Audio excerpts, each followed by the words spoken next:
It's really not about perfect pictures.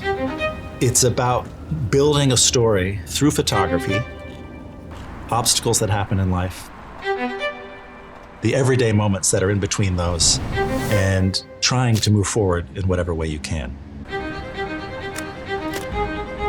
Family Car Trouble is a book that it sort of uses this idea of everyone knows what a family car is. Everybody's had car trouble.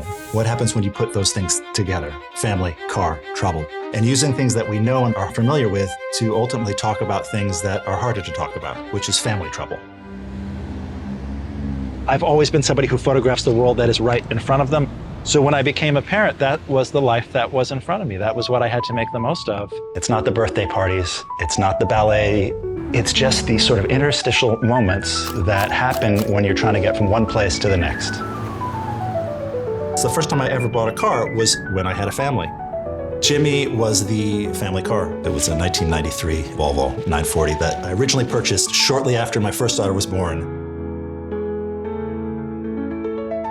So the rubber pad that goes on the brake pedal fell off, but I turned it into a stamp that I then stamped special editions of the book with. So that way it's signed by me, but it's also signed by Jimmy, the car. The book is designed to look like a novel and even sort of playful when it actually is going to pretty heavy stuff. It was this moment in my life when my father was very ill and dying, and my two daughters were growing so quickly and so fast. So the sonic experience, right? On one side, hearing my kids getting louder and louder and more alive, and on the other side, hearing my father drifting and drifting and drifting.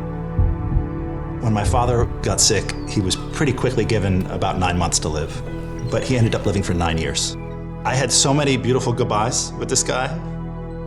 It was just like, that's the one, that's the take. That was perfect. The sun was setting. He looked great in a big coat. That was a perfect goodbye.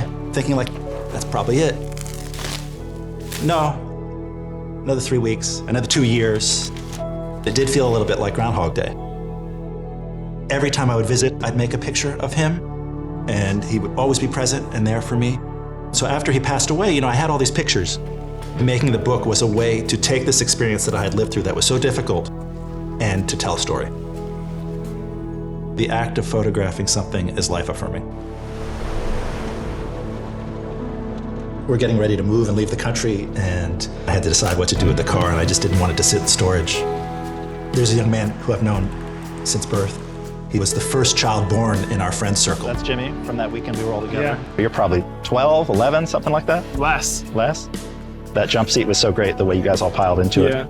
To hand off the car to somebody who has literally a history with this car, I think it's really nice because he's receiving more than the gift of just wheels.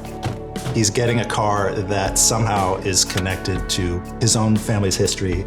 I'm really happy to be able to pass it off to him. What's this? That's kind of the totem of the car. It keeps it kind of fluttering as we drive along.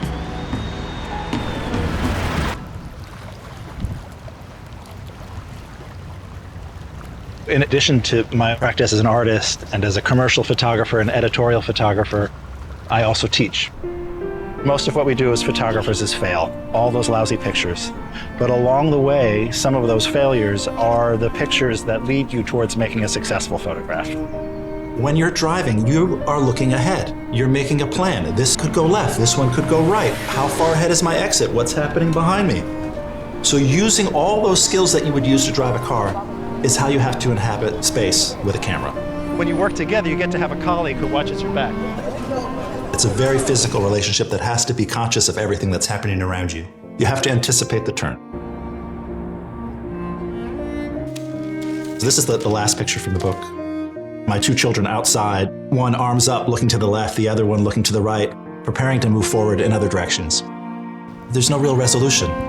I'm still in the car, processing some stuff, trying to figure it out.